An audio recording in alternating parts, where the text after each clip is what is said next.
देखिए हर खबर यहीं पर। सब्सक्राइब कीजिए TV9 भारतवर्ष।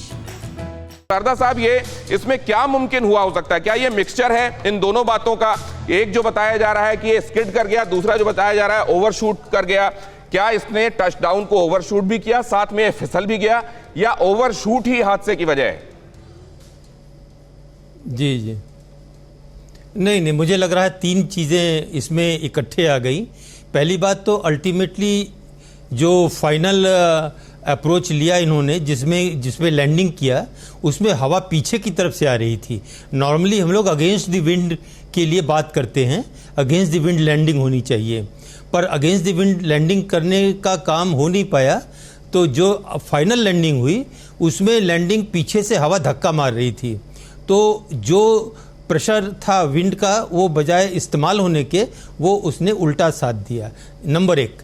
नंबर दो, पानी बरस रहा था तो स्किडिंग के चांसेस पूरे हैं। ऐसे प्रीवियस इंस्टांसेस भी हैं, इसी एयरपोर्ट पर भी इंस्टांस है स्किडिंग का, मैंगलोर एयरपोर्ट पर भी स्किडिंग का इंस्टांस है, और लेंगपुई एयरपोर्ट जो थर्ड एजल एयरपोर्ट जिसको लोग जानते हैं, उस पर भी स्किडिंग के इंस्टांसेस हैं कि अगर पानी बरस रहा है तो स्किडिंग हुई है। स्किडिंग हो गई। थर्ड, जो ओवर शूटिंग भी पॉसिबल है, क्योंकि मुझे लग रहा है कि अगर सिर्फ स्किडिंग होता तो जो हवाई जहाज़ है वो रनवे पर ही कहीं रुकता। ये करीब करीब आधा इसने रनवे खा लिया होगा, उसके बाद लैंड किया होगा, तभी जा कर के गड्ढे में गिर गया। तो तीनों चीज़ें इकट्ठी हुई होंगी, और ये सब चीज़ें तो इंक्वायरी का विषय हैं।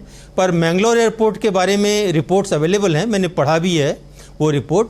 उसमें यह है कि ओवरशूट किया था, स्किडिंग हुई थी, और जब रनवे ख़त्म हो गया तो पायलट ने सोचा कि अब हम कहाँ जाएंगे, गड्ढे में जाएंगे, तो उसने प्लेन को किनारे घुमा दिया। न्यूज़ टॉप 9 रोज सुबह 7 बजे और शाम 7 बजे सिर्फ TV9 भारतवर्ष पर।